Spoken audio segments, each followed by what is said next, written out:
Jana Yamuna Tira Vanachari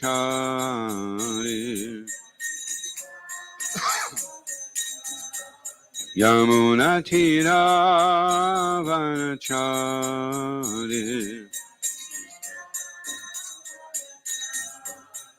Jaya Radha Madhava Punjabi Hari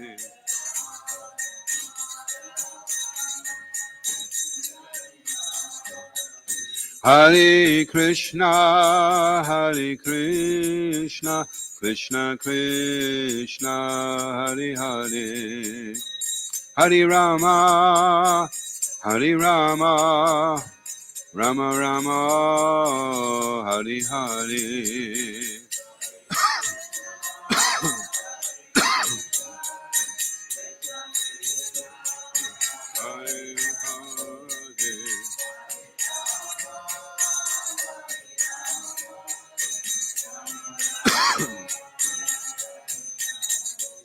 Hare Krishna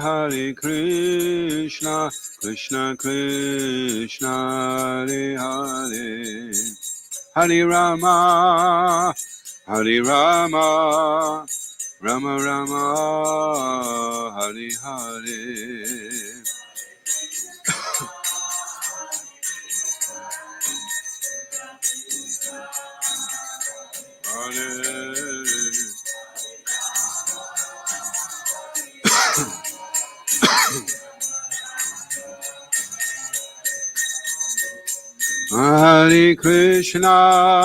Hare Krishna Krishna Krishna Hare Hare Hare Rama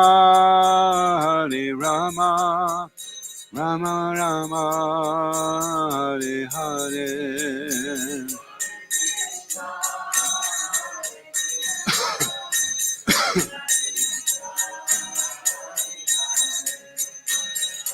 Rama Hare Rama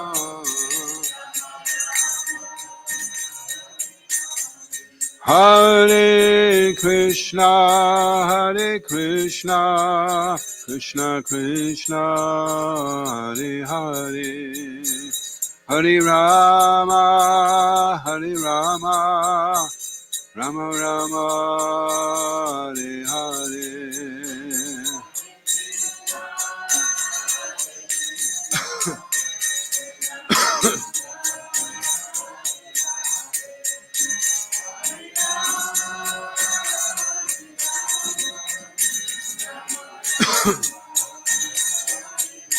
Jaya Jaya Gurudev Gurudev Gurudev Gurudev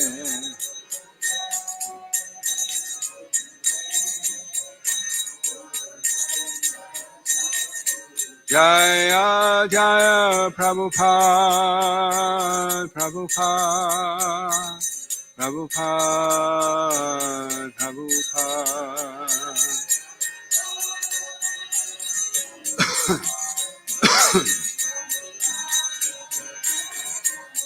Jaya Kodanitai Maya Poshashi Kodanitai Maya Poshashi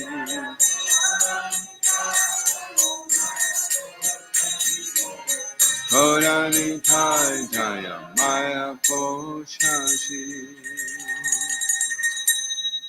Iskam Guru Vrinda Ki Jai Srila Prabhupada Ki Jai Shishi Kodanitai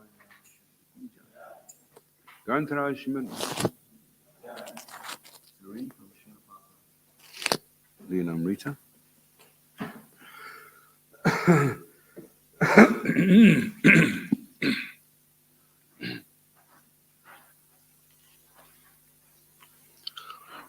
There's actually a much bigger Srila Prabhupada Leelamrita than the original Srila Prabhupada Leelamrita as well. It's the one that the demigods have, and that expands over 10,000 years. So we're just getting a snippet.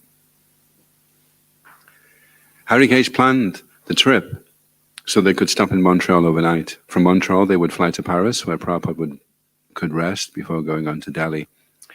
As word of Prabhupada's imminent departure spread, several devotees in Toronto tried to see him for last instructions about their projects. Rameshwar also phoned from Los Angeles, pressing Harikesh to ask Prabhupada a list of last-minute editorial questions regarding the 5th canto of Srimad Bhagavatam. The questions, however, concerning the Bhagavatam's explanation of the structure of the universe, Prabhupada rejected as unintelligent. He ordered the BBT to simply print the books as they were. Not only was the prospect of meeting with Prime Minister Gandhi prompting Prabhupada's return to India, but so was his uncompleted projects, especially Hare Krishna Land in Bombay. Brahmananda Swami said he thought Prabhupada had been looking for such a chance to end his Western tour and get back into personally managing the projects in India.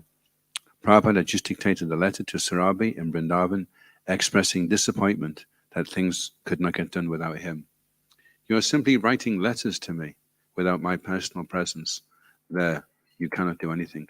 Simply correspondence. Anyway, be careful. There is no underhanded dealings in this transaction, purchasing land. It is very much risky, so be careful. Please send me a regular report of the Bombay construction. I am very much anxious and will be glad to receive your regular report. Srila Prabhupada Ki Jai. So reading from the Srimad Bhagavatam.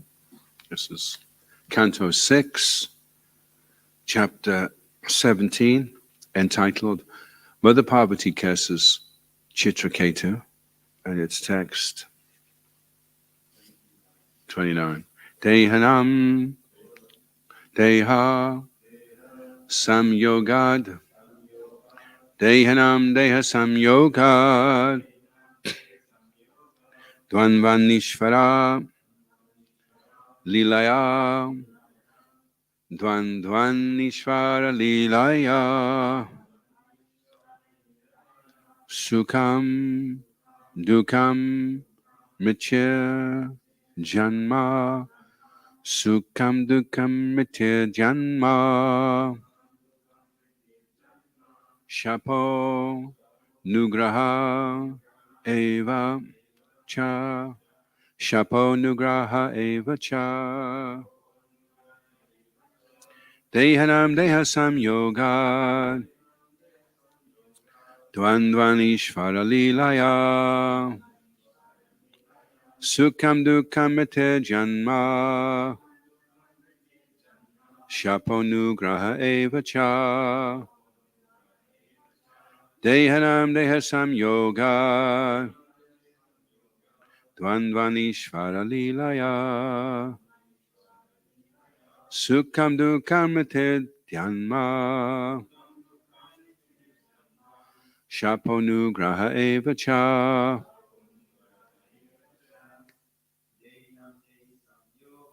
Dehanam Deha Samyoga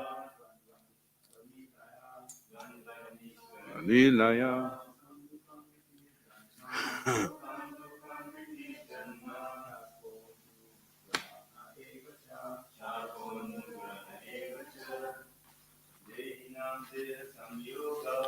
Dehanam Deha Samyoga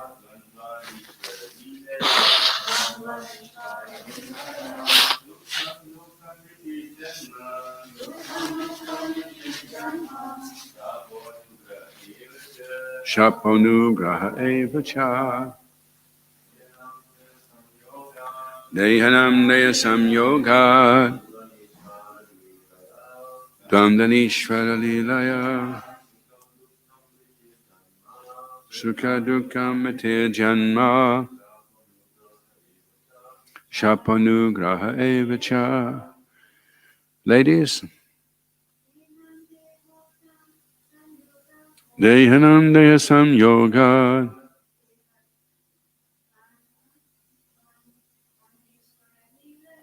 Dvanvanishvara Lilaya Sukhadukkam Mritya Janma Shaponugraha Eva Cha.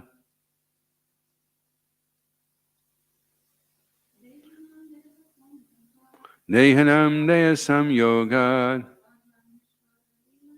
Dvandvanishvara Lilaya Sukham dukkham ati janma. Shabonugraha evacha. Dehanam. Of all those who have accepted material bodies, Deyasam yogat, because of contact with the material body,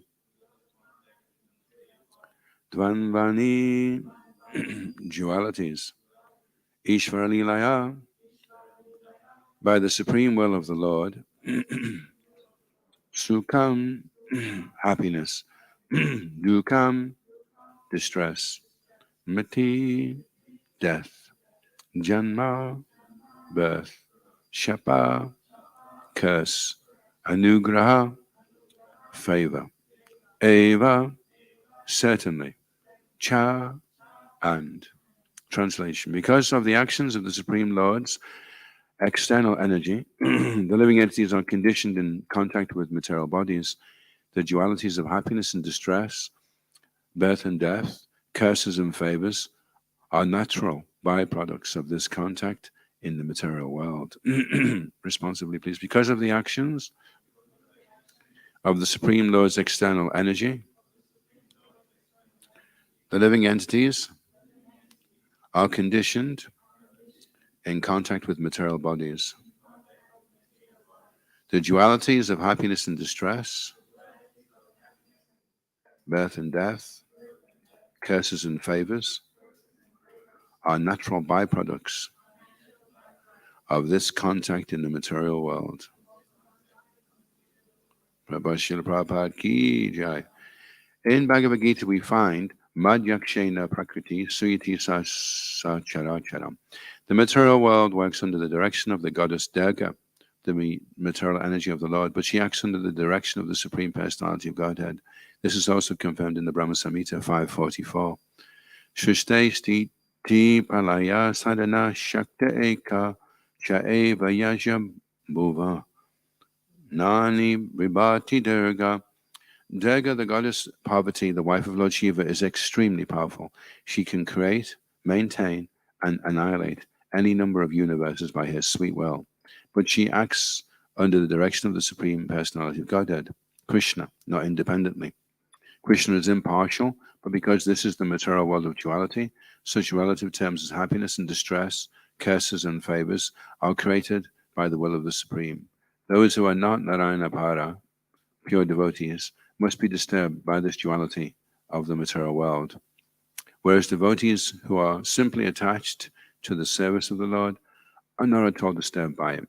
For example, Haridas Thakur was beaten with cane in 22 bazaars, but he was never disturbed. Instead, he smilingly tolerated the beating. Despite the disturbing dualities of the material world, devotees are not disturbed at all, because they fix their minds on the lotus feet of the Lord and concentrate on the holy name of the Lord. They do not feel the so-called pains and pleasures caused by the dualities of this material world. Tasmai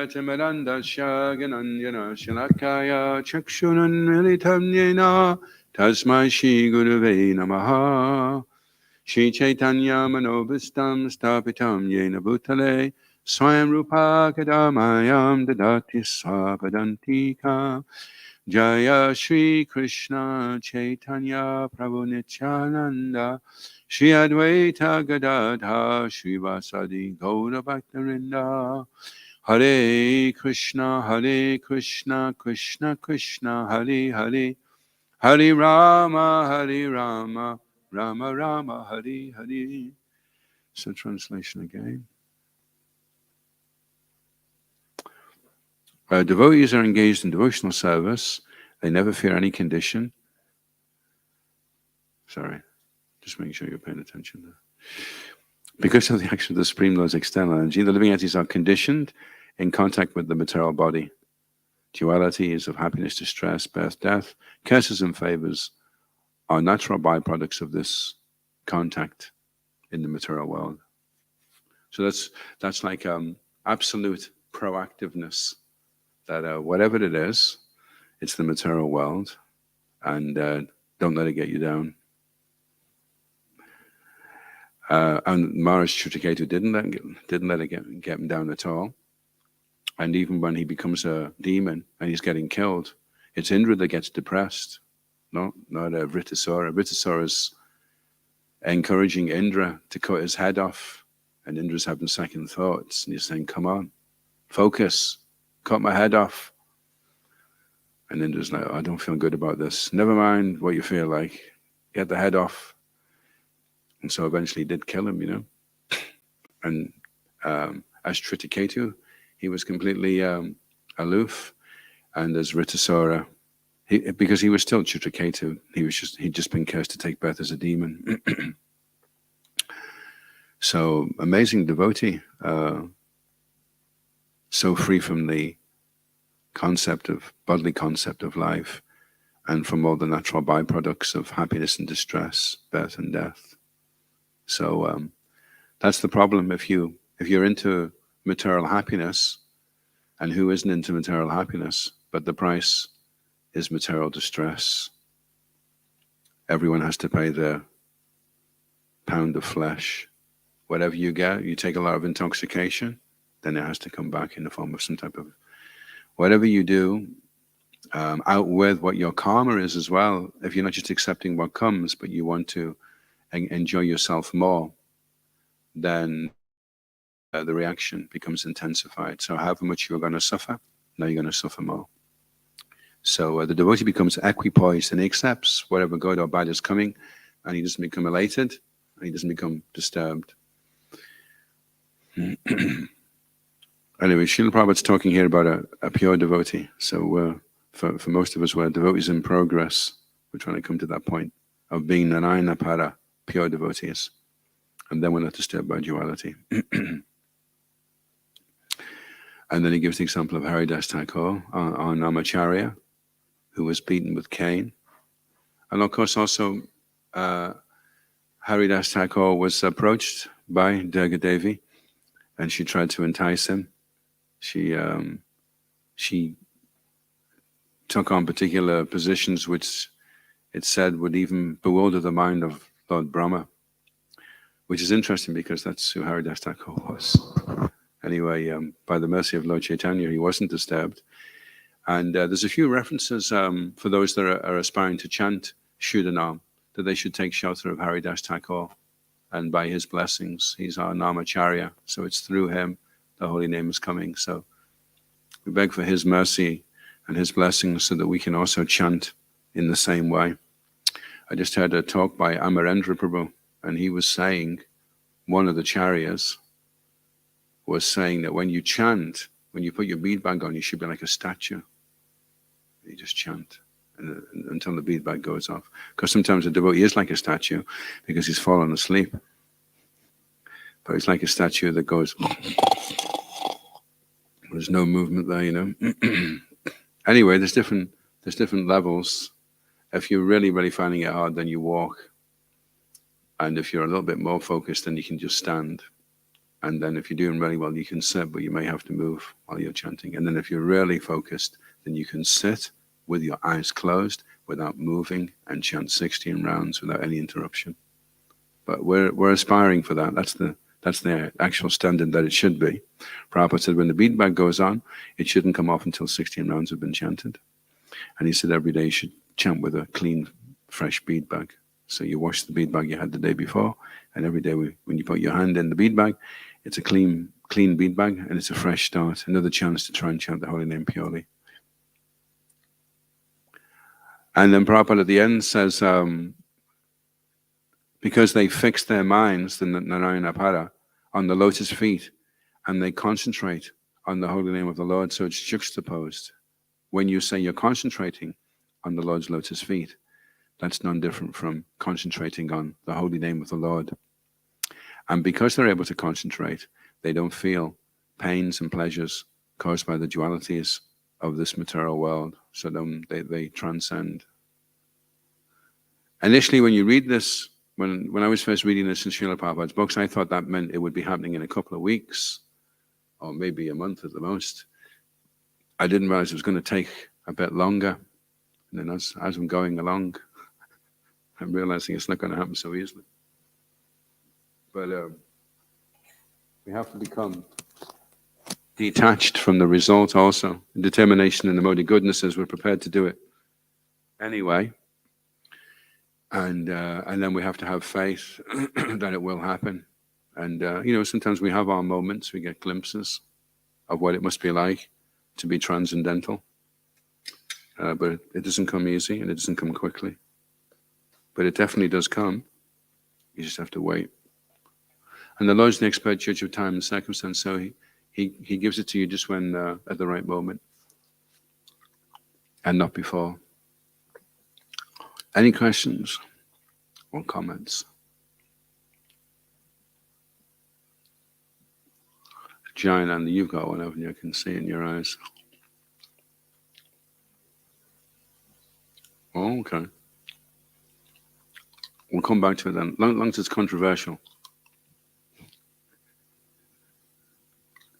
Any general questions? We've been touching on chanting Hare Krishna. That's always a useful one, isn't it? Chanting Hare Krishna. After all, it is the Hare Krishna movement. That's what we're supposed to be doing. Chanting Shuddha Nam, or at least Namabhas.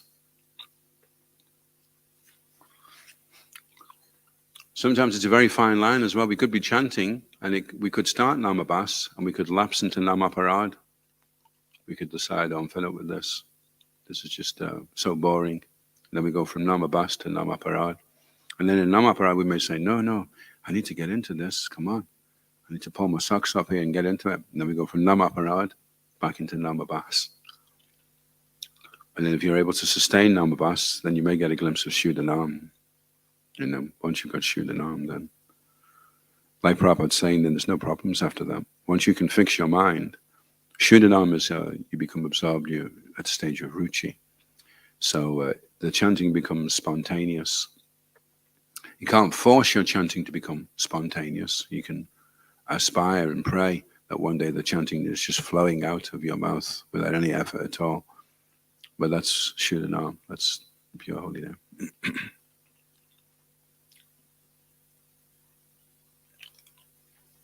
Okay, Jayananda, what was your question?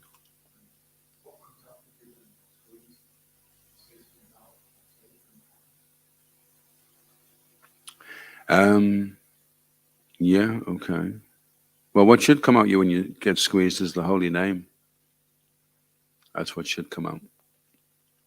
One devotee, he cut the top of his finger off, and he was holding it, and he was saying, Krishna Chaitanya, Krishna Chaitanya. And the ambulance people were coming, to take him. And by the time they came, it became Jesus Christ, Jesus. And then by the time they got into the hospital, he was saying something else. So eventually what was coming out wasn't the holy name, it was angry profanities. So if a person is like that, the person could say, well, look, I was fine before you did that to me, before you slapped all the halava all over me. And now you've made me really angry, so I'm justified in being angry. But if a person is full of the nectar of the holy names, then when somebody slaps a load of halava all over him, he says, Tatena kampam shishukshmano, O Prabhu, that's so kind of you. I deserve to have the whole pot over my head, and you just put a little spoonful on my dhoti. Thank you, Prabhu.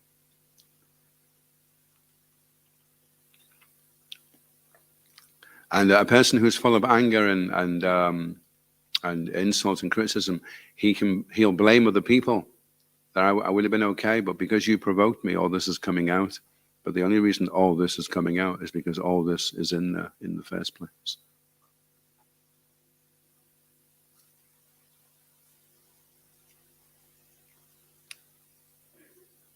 Hare Krishna, Ashish Prabhu. How can we understand Mother Durga is a pure devotee of the Lord, or is she actually a pure devotee of the Lord?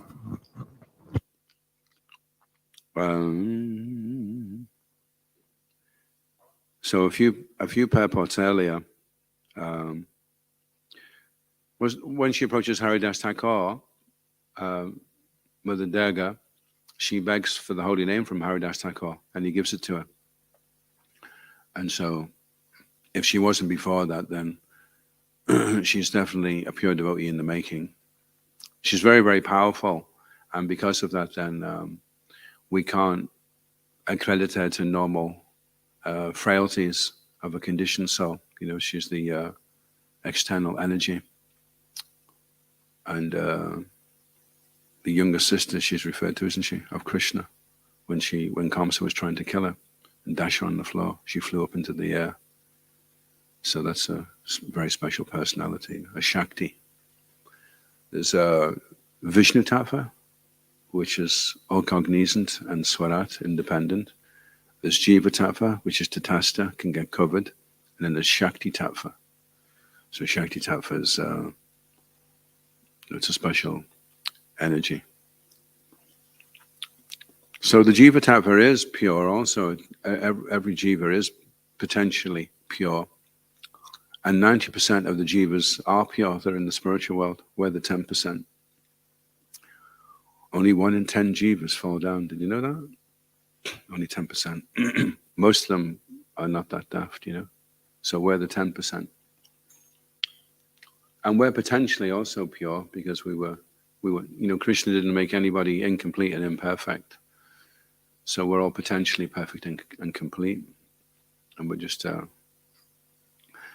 freeing ourselves of our conditioning so that we can again regain that transcendental state. And from time to time, Krishna's kind, and he gives us a glimpse of the halo of perfection. Anyone had a glimpse of the halo of perfection? Maybe not this morning, but at some point along the way. And we realize this is it. This is what I've been looking for. I can do this. So then rather than, Guru Govind Maharaj was saying, rather than trying to fight the material energy, whenever she is there enticing or testing, then we offer our respects to Mother Durga, because she's only trying to make sure that the Krishna isn't disturbed by any living entities that are not really sincere, you know. So she's just saying, she's facilitating really. Krishna's asked her, look, these guys don't really want me to be God, facilitate them. So she's arranges the material energy, she gives them lots of toys to play with. Initially everyone gets a universe to be God in, and then we fall from the position of Brahma, and then we go down the slippery slope into the lower species. And then it seems as if we're Nitya Bada, it seems as if we've been eternally conditioned in the material world. So yeah, she's appearing in Krishna's pastimes, and she's engaged in this pastime to illustrate particular things. So she's a pure devotee. But that's her job, that's what she has to do. So if we approach her with respect like that, you know, I know you've got a job to do. She even complained to Lord Chaitanya. She said, why do I have to be the one that does this? You know, why is it my job? I'd prefer to just go on Harinam. But somebody has to do it.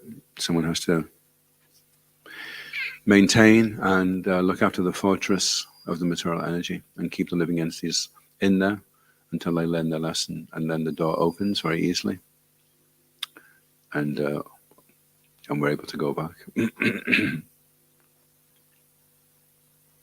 Just like Lord Shiva is also a pure devotee, the greatest devotee, but at times it seems he's behaving in a particular way, but that's to teach us something, illustrate something to us. Not that, oh, look, Lord Shiva, he swallowed an ocean of poison. Okay, get the ganja out. Let's have a bit of poison ourselves.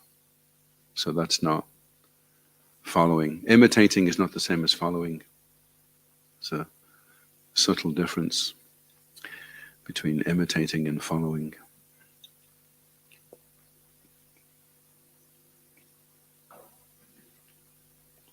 Any other questions or comments? Yes. How can we understand the fact that in some purpose it's written that Ramanakshata was exposed as pure devotee, but in some other purpose it's written that he didn't come. How can it be the same time? Well, that's what's interesting about Srila Prabhupada's books is if you're looking at like a jewel, and you can turn the jewel around and you see different aspects, and then sometimes they seem to be contradictory. I thought the jewel was green, now it's looking red, now it's gone blue, now it's gone purple. It's the same jewel, and it's got different aspects. So then we have to take all the different aspects and contextually understand what's going on. Okay, Srila Prabhupada at times would seem to be making a mistake, but it turned out later on it wasn't a mistake. All Srila Prabhupada's godbrothers, you could say, well, they made the mistake, they didn't follow what the Guru Maharaj wanted. But then Srila Prabhupada also said if everyone had come across, if anyone had said anything slightly different from anybody else, it would have caused chaos. So it was easier for just one guru to come and just say one thing, and everyone knew. Even then, there's some confusion, but there's less confusion. Whereas if a few had come across, so we can see now that that was a plan, you know. But from Srila Prabhupada's point of view, he criticizes them very heavily that they weren't really serious about preaching, and that's why it didn't happen. But that was only to emphasize one way of looking at it. But then he didn't like his disciples to be critical also of his godbrothers. So then he would show the other way. Like there was one Prabhupada said about this devotee Bon Maharaj. He says, oh, he's not even chanting. He's got his hand in his mead bag, but he's just making a noise. And he was very critical of. And then when he died, they said, oh, Prabhupada Bon Maharaj is. And he said, and they asked him, you know, where did he go? And Prabhupada said he went back to Godhead, of course. And they said, oh, but I thought you'd said this and that about him. And he said, well, he was just trying to do the best that he could to follow his spiritual master's instructions. And that's how he was doing it. So, so definitely Maharaj Chitraketu was a pure devotee. And at the same time, he's displaying the frailties of a conditioned soul. He's bewildered when his son dies. Then Angira Muni and Narada Muni come back, and then they help him to clear all that, and then he becomes really clear. And then he makes a sarcastic remark against Lord Shiva. But Prabhupada explains in the purport that Lord Shiva was doing the same with him. He was poking fun at him because he was flying around with the Vijayanagar ladies, and so they were having some kind of little kind of sarcastic rasa there. And then Mother Parvati comes in and she's really heavy. And then later on she's ashamed that she's behaved in that way because she's misunderstood. And then the way Maharaj Chitraketu reacts here, he's okay, and it's not a problem. If you want to curse me, put me in a totally hellish condition. Okay, well that's fine. He's aware that this is some plan to accelerate his entrance back into the spiritual world. So he's okay about it. Yeah. The Leela. We used to always say that when we were Bhaktas, whatever it was, well, it must be the Leela. It was the easiest way to get around it, you know. I'm not quite sure what he did. It must be the Leela, that's what it is, it's the Leela. But then some devotees were also using that and saying, oh, this is just my Leela. But that's not a good way to use it. It's okay to apply Leela to big personalities, but we don't apply Leela to ourselves. We're Vaidhi Bhakta, we're following very strictly until we become Raganuga. Then we don't have to follow rules and regulations. But when we don't have to follow rules and regulations, just because we don't have to follow them, doesn't mean that we don't follow the rules and regulations. We don't have to follow them anymore, but we want to. Up until then, we have to follow the rules and regulations. And then when you become Raganuga, then you want to follow the rules and regulations when you don't have to. That's your qualification for not having to, that you want to. And when you don't want to, then that's definitely why you have to. So you're absolved of having to when you want to. And it's like that with everything, actually. Why do I have to chant Hare Krishna? Well, you don't have to when you want to. Why do I have to get up before? Why do I have to do service? Why do I have to listen to him? Well, you don't have to once you want to. Then you won't have to do anything because you'll want to do it.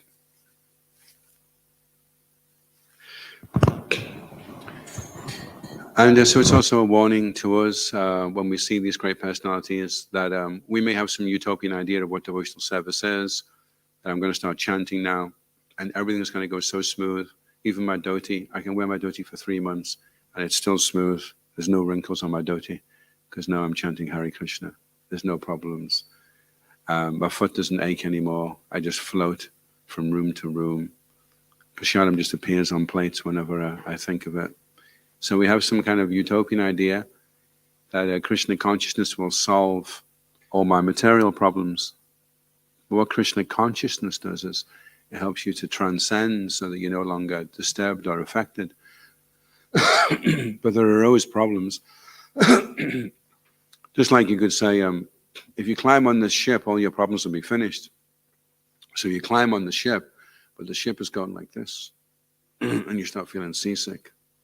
And I don't know if you've ever had it, but seasickness is so bad, sometimes people jump over the side of the ship to get free from their seasickness, which they do because they drown. So they don't have any seasickness anymore. They're just lying on the bottom of the ocean dead. So in the same way, you take up devotional service, but the modes of nature are still affecting you, but not directly affecting you anymore because you're on the ship. But the ship's rocking backwards and forwards. That's your material body. That's your ship over the ocean. So the body sometimes gets a bit seasick. And you may think, oh, I'm going to give up this body. Everything's just too much. Or I'm going to give up devotional service. That's what's causing all the problems. So then you jump back in the ocean, bloop, and you're no longer disturbed anymore by the ocean because you're under the waves. Shishiko Nitai Maya Pashashi Ki Jai. Shi Tatsinath Maharaj Ki Jai. Shi Girid Harilal Ki Jai. Shi Nasingdev Bhagavan Ki Jai. So we have to recalibrate our expectations of what devotional service is, because we generally, for most of us, we come to devotional service because it relieves us of distress. That's like 95%, you know. But the problem is, once the distress goes, you're kind of like, well, what am I doing here? Well, you're here because of distress. I know, but I haven't got distress anymore. Oh, right, okay, well, I guess you don't need to be here anymore then. But you have to upgrade from being here in distress to becoming curious, search of opulence, and eventually what you really need to do is be searching for the absolute truth. So you have to upgrade from just being in distress to having a very, very strong desire for understanding the absolute truth. But if it's just based upon distress, then I get relief from distress, and then I go back out, and then once I get distressed, then I come back, then I go back out, and I come back. So then we don't really make any progress. We're just like a yo-yo, going up and down.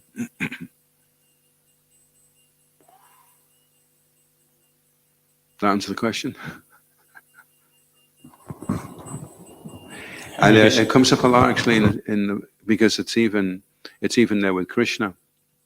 When Krishna seems to be behaving in a way sometimes, which is not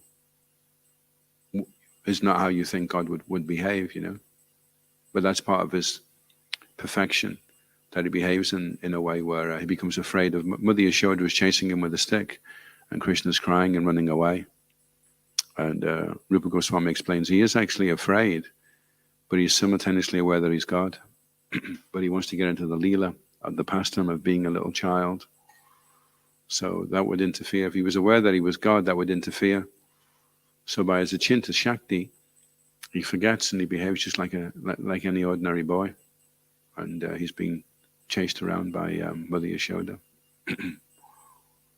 But at the same time, he is God. That's why we have 9 cantos. Before we start hearing about Krishna, we have 9 cantos to really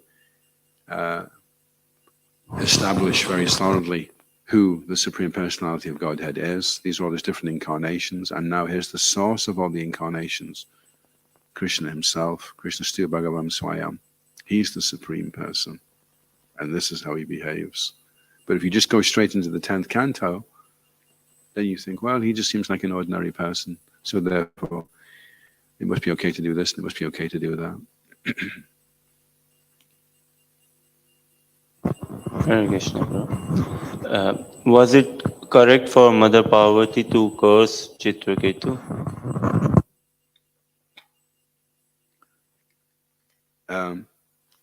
In terms of the Leela, it was, because otherwise the plan of the Lord wouldn't have taken place.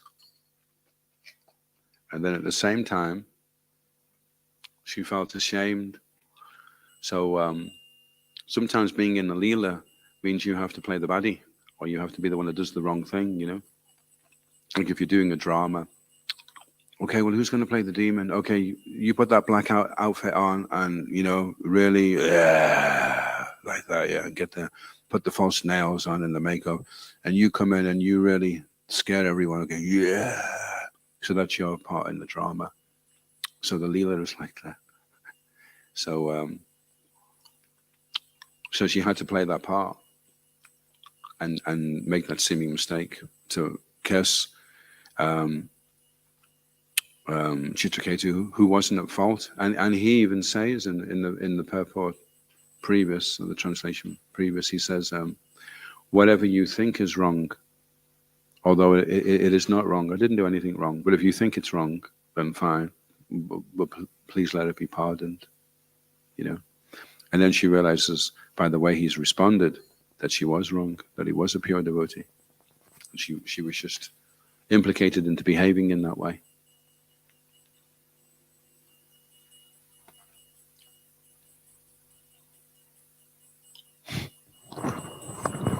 Thank you, Prabhupada. Is it correct to understand unless one has perfected Vaidhi Bhakti, fully nicely perfected, one cannot enter into Raganuga Bhakti? Well, Vaidhi Bhakti is the rules and the regulations,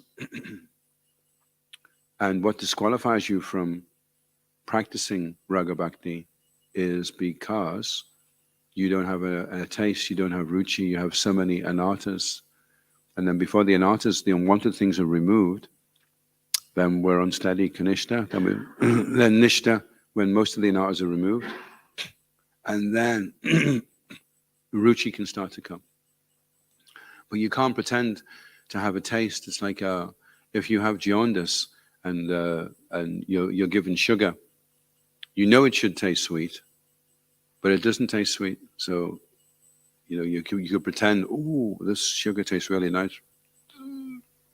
Oh, you're trying to pretend, but everyone can see that it's like you're really struggling with it, So the kirtan, oh, this kirtan's really nice, Haribol Prabhu.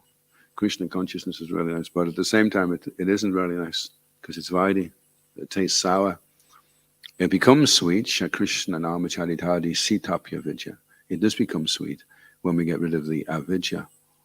But it's not possible to taste something as sweet, even though we know it should taste sweet, until we're free of the jaundiced condition, until we're free of that disease. And what the sahajas do is they look at somebody that's tasting something sweet, and they try to imitate that, and then think they can circumvent the intermediary stages, which means you're taking it very cheap, So the Vaidhi Bhakta, who is been going on now for some time, and it isn't tasting very sweet, but he's Tatena Kampamshi Shukshamano, he's okay with that. Okay, well that's fine. This is only where I deserve. In fact, this is only a fraction of where I deserve. And so it's taking a while. So that's fine. I'm okay with that. But some may not be. There may be some that said, I've been doing this for so long, and I feel like I've just been wasting my time, I'm going to go back now to material life and do something a bit more constructive with my life. So they abandon the process because they're not prepared to go the full course. And part of the course is that at times it doesn't seem like we're making a lot of progress. Like the frog was trying to keep himself afloat in the milk, and his friend says, I've had it, there's no way we're going to stay above the milk all night. The guy's not going to get back till 9 a.m, so I'm packing it in now. And the other one said, well, I'm going to just keep going until I die of exhaustion. And then they curdled the milk, and he was able to jump out. So if you just look at your progress in spiritual life and where you're getting, you may think, this is useless, actually, I'm getting nowhere. But there can be a mystical transformation take place. If Krishna sees that you're prepared to continue on with your Vaidhi Bhakti, then he can turn it into Raganuga. But you can't do that.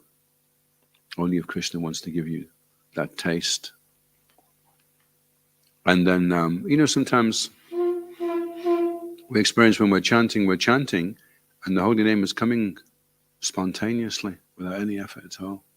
The mind is attached to the holy name, and we're just chanting, and it's very sweet, But what we try to do, unfortunately, because we're Vaidhi Bhaktas, we think, Okay, I'm gonna totally replicate that. Okay, what colored socks? I had a red sock on my left foot and I had a blue sock on my right foot. Okay, so put those socks on again. And I was slightly northeasterly. My elbow was 37 degrees to the hip, and I had my red bead bag on. Okay, and we try and make what was spontaneous. We try and control it because we're so used to doing Vaidhi Bhakti, you see. And with Vaidhi, we put the alarm clock on. We get up at this time. We do this service. We're the doer. We're really the one that's doing Vaidhi Bhakti. But Raganuga Bhakti is Krishna takes over, and we become inspired. But it's up to Krishna.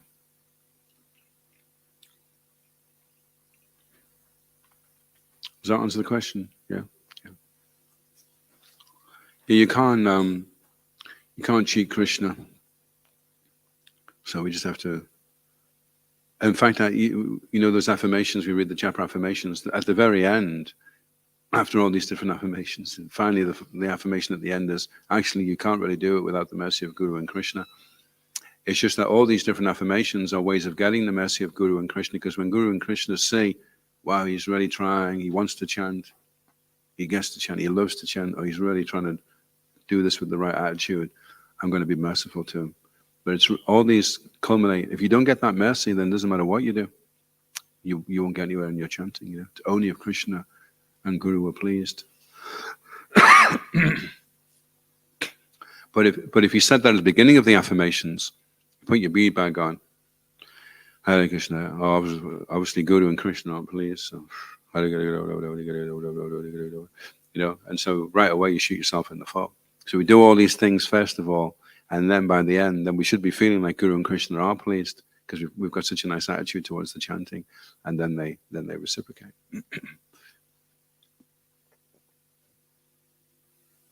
But affirmations are good. It can seem a bit kind of maybe like a hype, or just this affirmation. How is this going to help? But we already give ourselves affirmations. We give ourselves negative affirmations. We put the bead bag on and we say, this is useless. I'm a waste of space. I've never been able to get into this chanting. I just think so then you're giving yourself negative affirmations. You can just as easily be saying to yourself, wow, I've got a fantastic opportunity. So you can work against yourself. And if you look at your beliefs, do your beliefs work with you? Do they work for you? Or do your beliefs work against you? You may have a belief about something about yourself, and that belief is working against you. So you can change the belief and decide, no, people that come from low-class working areas make the best devotees because they've been hit hardest by the material energy, so they're more serious than anybody.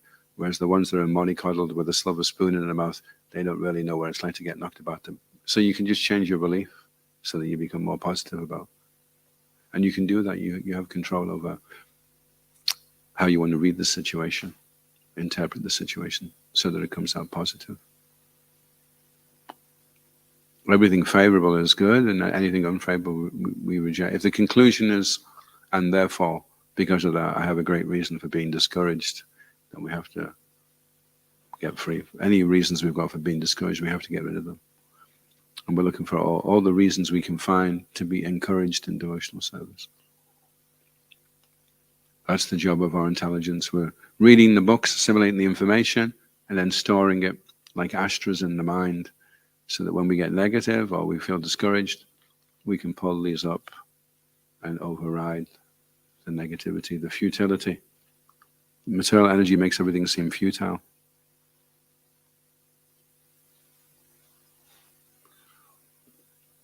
Jai. Okay, I'll finish a bit early then. Krishna obviously wants us to do a bit more service today. Iskon Guru Vrinda ki. Srila Prabhupada ki. Shishiko Nitai Maya Pashashi ki. Jai. Gaura Premanandi. Haribol. Haribol. His Grace Adhoksaja Krishna Prabhu ki.